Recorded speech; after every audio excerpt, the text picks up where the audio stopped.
Ko'pincha iqtidor deganda biz tug'ma qobiliyatni tushunamiz. Aslida iqtidor bu inson o'z ustida ishlashi va muntazam ravishda rivojlanib borishidir.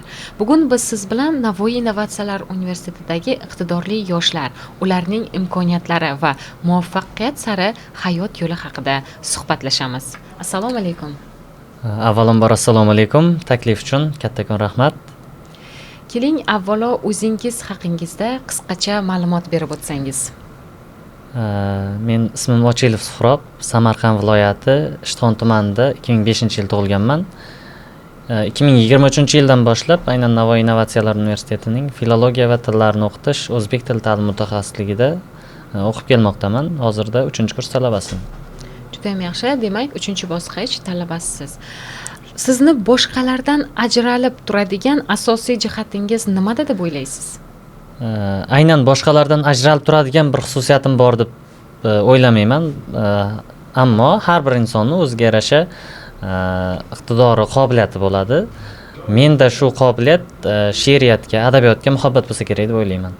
Demak, ijodkor sifatida o'zingizni namoyon eta olgansiz hayotda. Shunday ba'zida. Juda ham yaxshi. Suhrob, yana bir savol. Iqtidorli yosh sifatida muvaffaqiyatga erishishda eng muhim omil nimalar deb hisoblaysiz?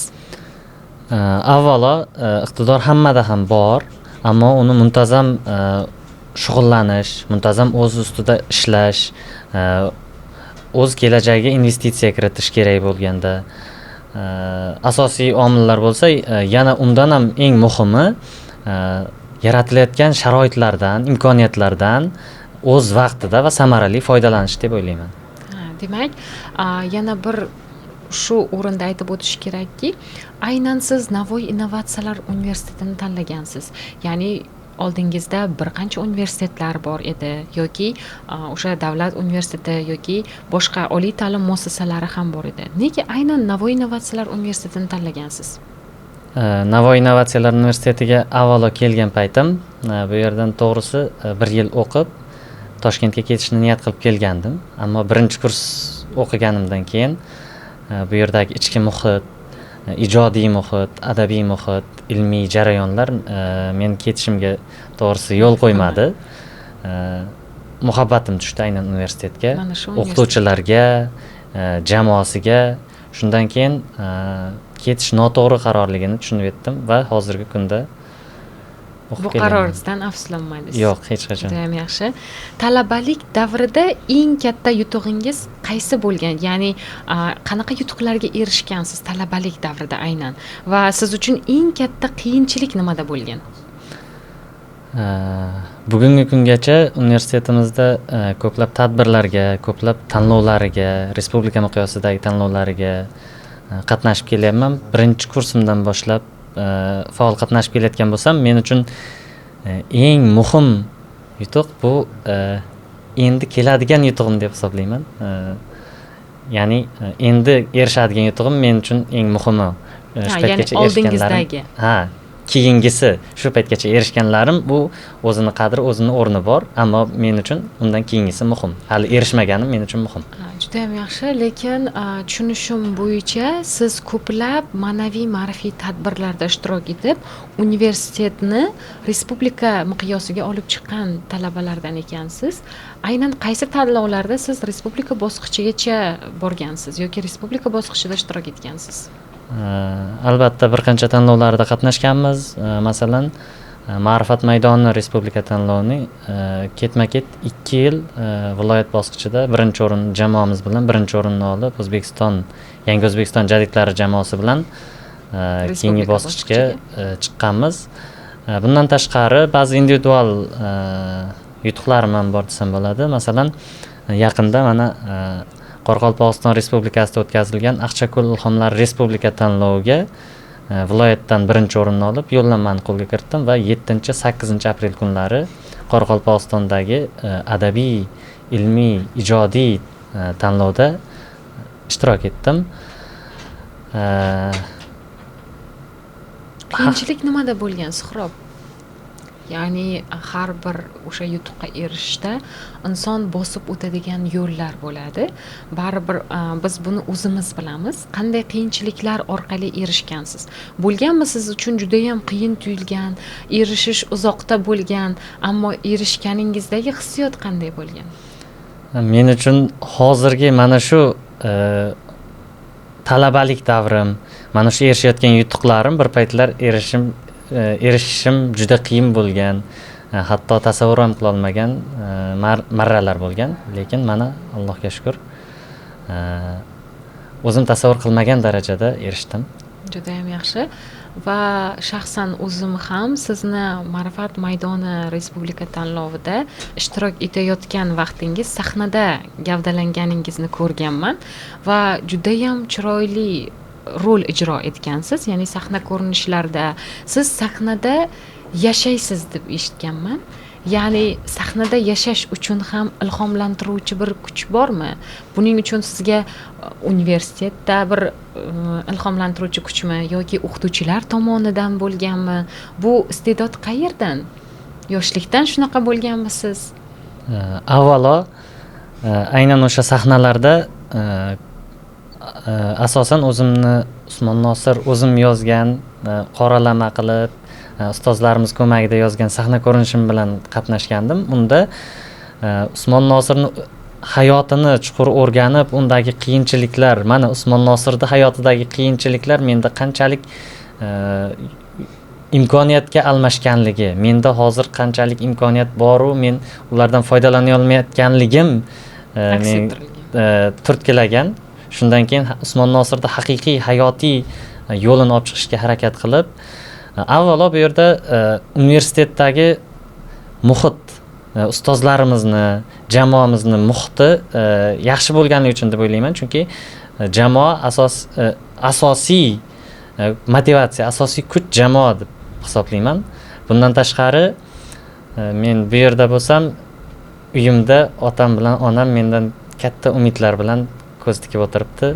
Bundan katta, ularning ishonchidan katta motivatsiya bo'lishi mumkin emas menimcha. Juda ham yaxshi, juda. Bugungi kunda universitetimiz yoshlariga yaratib berilgan imkoniyatlar haqida gapirib o'tsangiz, bular haqida nimalar deya olasiz?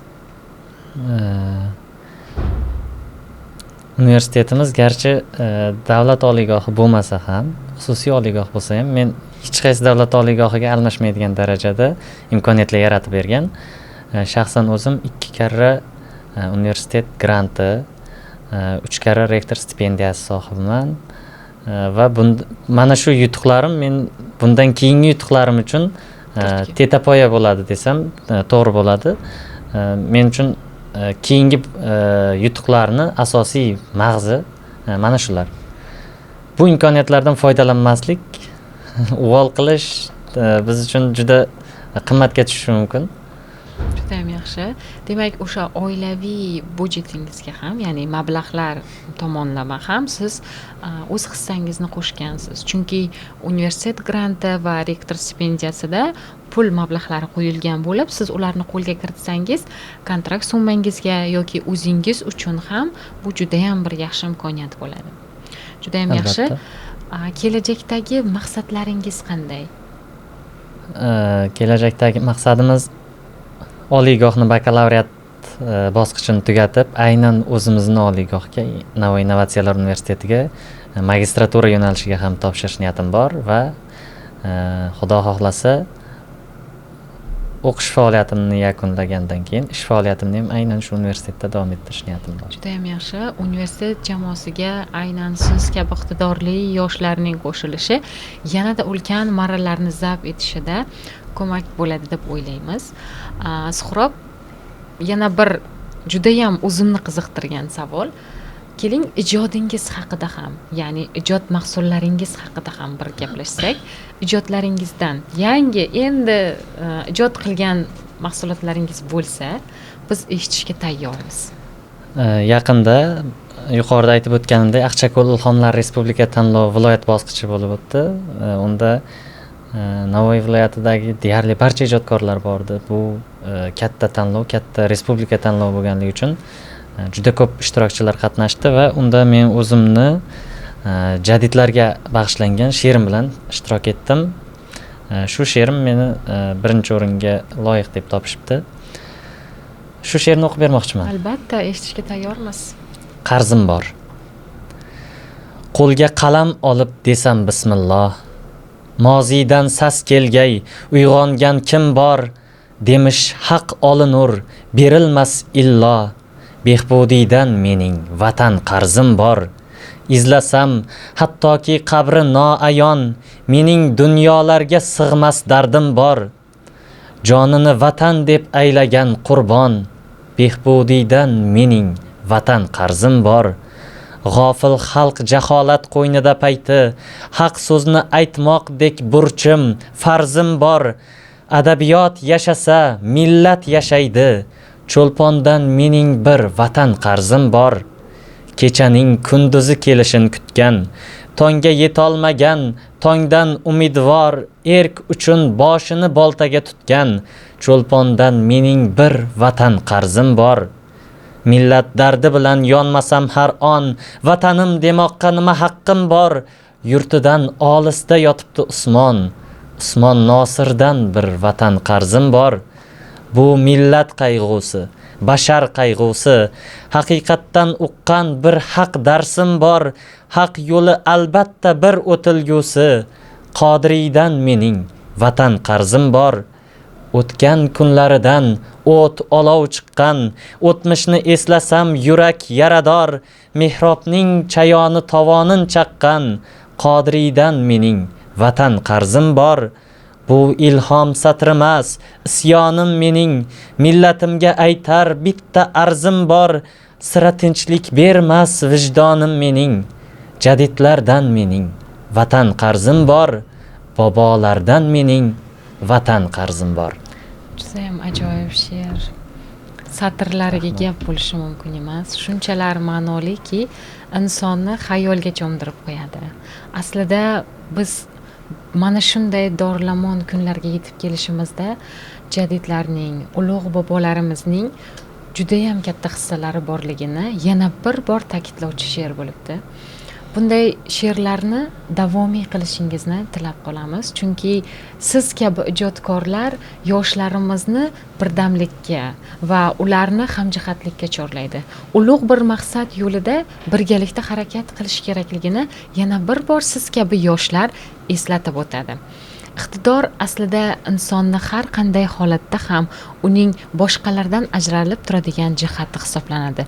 Aslida har bir insonda o'ziga xos bir iqtidor bor, ammo uning ustida ishlash va to'g'ri yo'naltirish har bir insonning o'ziga bog'liq. Keling, tengdoshlaringizga ham, ya'ni aynan mana shu universitetda tahsil olayotgan yoki siz tengi boshqa yoshlarga qanday kelajakda o'z tavsiyalaringizni berib o'tasiz? Aynan oliygohimizda tahsil olayotgan jamoadoshlarim, o'zim bilan birga faoliyat yuritayotgan jamoadoshlarim va bizni universitetga endi qadam qo'yish istagida bo'lgan abituriyentlarga hech ikkilanmasdan aytaman, hali tashkil topganiga ko'p vaqt bo'lmasa ham, mana respublika miqyosidagi tanlovlarga viloyatimizdagi eng nufuzli oliygohlar bilan tengma-teng ishtirok etyapmiz. Hatto respublikadan keyingi bosqichlarda ham hech qaysi davlat oliygohidan orqada emasligimizni ko'rsatib kelyapmiz. Shuning uchun oliygohimizni tanlash hech qachon noto'g'ri emasligini aytib o'taman. Aslida o'zlarini rivojlantirish uchun ham to'g'ri oliygohni tanlash ham bu asosiy bosqichlardan hisoblanadi demoqchisiz. Juda ham to'g'ri. Inson rivojlanishida albatta atrof muhitning ta'siri juda ham ko'p bo'ladi. Chunki siz rivojlanadigan insonlar orasida bo'lsangiz, keyingi rivojlanuvchi inson bu siz bo'lasiz va to'g'ri tanlov qilish bu har bir insonning o'ziga bog'liq. Va biz sizga mana shunday imkoniyatlar eshigini ocha olamiz. Navoiy Innovatsiyalar universiteti iqtidorli yoshlar maskani. Bizga qo'shiling va hamisha biz bilan birga bo'ling.